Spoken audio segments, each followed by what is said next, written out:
Is this a variant victory? If I was trying to put an endpoint on when this Delta wave kind of has moved through the country, it's probably Thanksgiving. We'll show you the numbers behind this new optimism. Trooper in trouble. I had a split-second decision to make: my life or get hit. Now he's back on the South Florida streets. And the Miami Dolphins starting the game. Here he goes toward the end zone. Gaskin has it. Wide open for the touchdown. Going score for score with their in-state rivals. These stories and more coming up on Newsbreak. Hello, South Florida. I'm Zitlali Solache. And I'm Danelle Dukin. Today's Monday, October 11th, 2021. From the South Florida Media Network's Biscayne-based studios in North Miami, this is SFMN Newsbreak. Days of delays starting in South Florida and rippling to Southwest Airlines flights across the country. Customers for Southwest Airlines may need to book new flights today as over 1,900 flights were canceled over the weekend. Southwest has several factors disrupted flights, including traffic control problems, severe weather issues, and staffing shortages across Florida. Fort Lauderdale International says the delays were mainly because of the weather. The FAA reported that its traffic control problems only happened for a few hours on Friday night. I started looking through and there's just nothing. Some speculate Southwest has had a walkout of pilots due to its recent vaccine mandate. The Airline Pilots Association put out a statement saying that its pilots are not participating in any actions. New numbers pointing to a brighter picture in the battle against the coronavirus pandemic in the U.S. The network's Christopher Gomez is in the control center with more on the predicted decrease. The national rate of new COVID-19 infections and hospitalizations are declining. And while some experts are making bold predictions about this Delta wave ending by Thanksgiving, others like Dr. Anthony Fauci are more cautiously optimistic. Average new infections dropping and hospitalizations declining.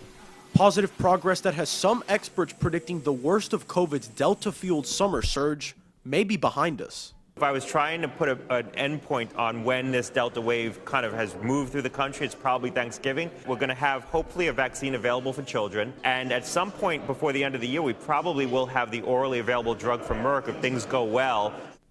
The latest data from Johns Hopkins University showing the U.S. averaged nearly 96,000 new cases a day over a week ending Friday. That's a 44% drop from a Delta-driven peak average in mid-September. But some experts point out that the numbers are still high. We have to just be careful that we don't prematurely declare victory in many respects. We still have around 68 million people who are eligible to be vaccinated that have not yet gotten vaccinated. Meanwhile, the national number of people battling the virus in the hospital is more than 67,000 as of Friday. According to the U.S. Department of Health and Human Services, that's a 35% drop from last month. But some parts of the country are still struggling. One doctor in Michigan says his hospital is overwhelmed with COVID-19 patients. I had 6, 7 people sitting in the emergency department waiting for beds at other hospitals that didn't exist, waiting for ambulances that were, 6, 7 hours away from being able to bring them to those places. And breaking this morning, the pharmaceutical company Merck has requested FDA approval for its COVID antiviral. Merck says the treatment can reduce the risk of hospitalization or death from COVID by over 50%. Reporting live in the control center, Christopher Gomez, South Florida Media Network. A former U.S. congressman from South Florida is fighting both COVID-19 and pneumonia.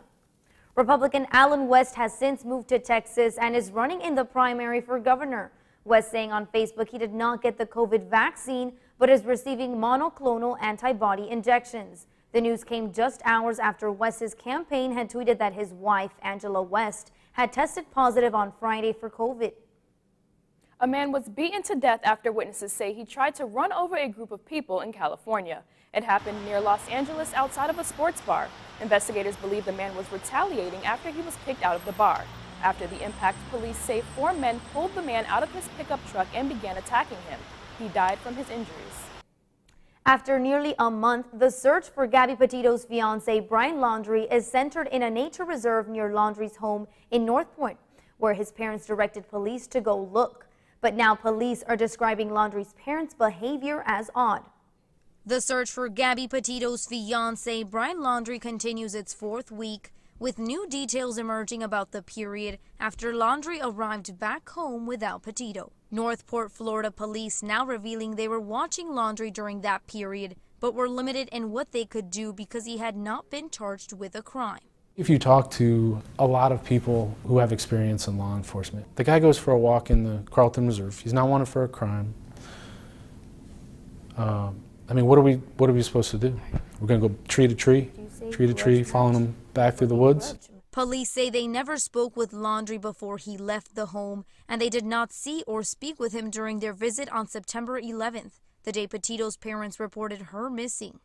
You know, it just wasn't there with the information we had in this case. Authorities visited the home again on September 17th, when Brian Laundrie was then reported missing. Laundrie's parents refused to answer questions about Petito's whereabouts, and police described their behavior as odd. Police also confirming they did not have the cell phones Laundrie or Petito used during their cross-country trip. But a CNN report claimed Laundrie bought a new cell phone from an AT&T store in Northport on September 4th and left it behind on September 13th. He is suspected of using a debit card Petito's family says belonged to her to access over $1,000 after her death. Laundrie has not been charged in connection with Petito's death, but a federal warrant has been issued for his arrest. In an interview with Fox News that aired Thursday, Petito's family pleading with Laundrie to turn himself in. People want to know how I'm feeling, and I'm upset. You know, I want to just turn yourself in. That's all I wanted. It's just getting more and more frustrating as days go on. The Laundrie family hopes that Brian is still alive, while the Petito family calls Brian Laundrie the missing piece of the puzzle, as they believe he has all the answers to what happened to Gabby. Dashcam shows a narrow escape from collision on I-95 in Palm Beach County. A Florida Highway Patrol trooper and a woman are lucky to be alive after avoiding a collision. The crash was caught on the trooper's dashcam just as he pulled over to help the woman fix a flat tire. I was able to hear the screeching sound of the pickup truck and glance to my left, and I had a split-second decision to make: my life or get hit. So I ran to the right immediately as fast as I can. Both the trooper and woman are okay, with the woman recovering from minor injuries to her legs. The Dolphins head across the state for a grudge match with the defending Super Bowl champs. That's still ahead, and so is the story. I like to say my dad instincts kicked in, and you know, I didn't look at Grady as a baby. I looked at him as if it was my child. A rookie police officer reduced to tears after he saves the life of an infant. Newsbreak will be back in 2 minutes.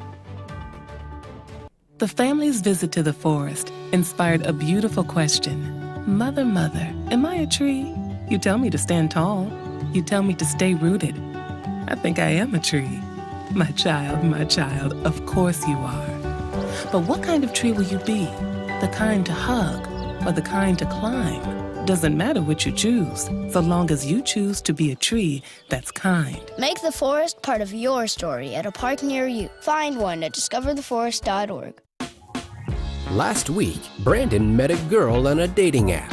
One day after work, he finally found the courage to ask her out. No answer. He started to panic. Was he being too pushy? Maybe it was too... Hey, sorry I didn't respond. I was driving. I would love to go on a date. How does tonight sound? Brandon tried to play it cool, but inside he knew.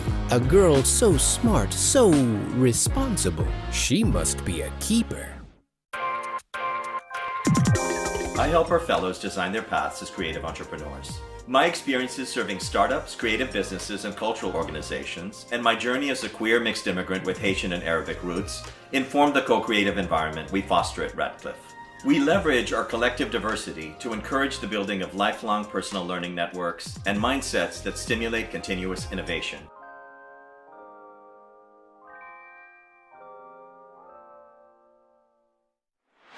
COVID-19 has changed how we stomp the yard and feel the beat. Now it's time to take the first step that lets us get back to strolling instead of scrolling. Before we can safely come together, we need the facts. As COVID-19 vaccines become available, you may have questions. Is it safe? Should I get it? Is it free? It's okay to have questions. Now get the facts about COVID-19 vaccines at getvaccineanswers.org so you can make an informed decision for yourself and for your fam. Begin the Heimlich maneuver.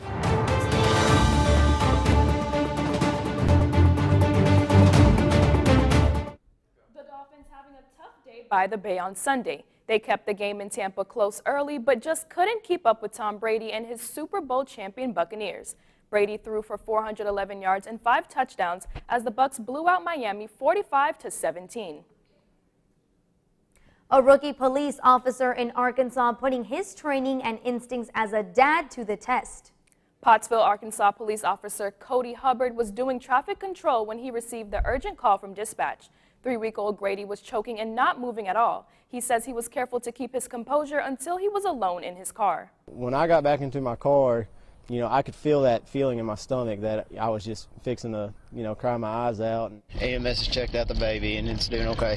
As a cop, you don't like to seem weak, and so I was like, I can't cry on camera. So I turned the camera off as quick as I could, and once I saw that it was off, I bawled like a baby. Recalling training that he had recently attended, Officer Hubbard began the Heimlich maneuver for infants. That's all the time we have for Newsbreak. I'm Zitlali Solache. And I'm Danelle Dukin. Get more news anytime at sfmn.fiu.edu.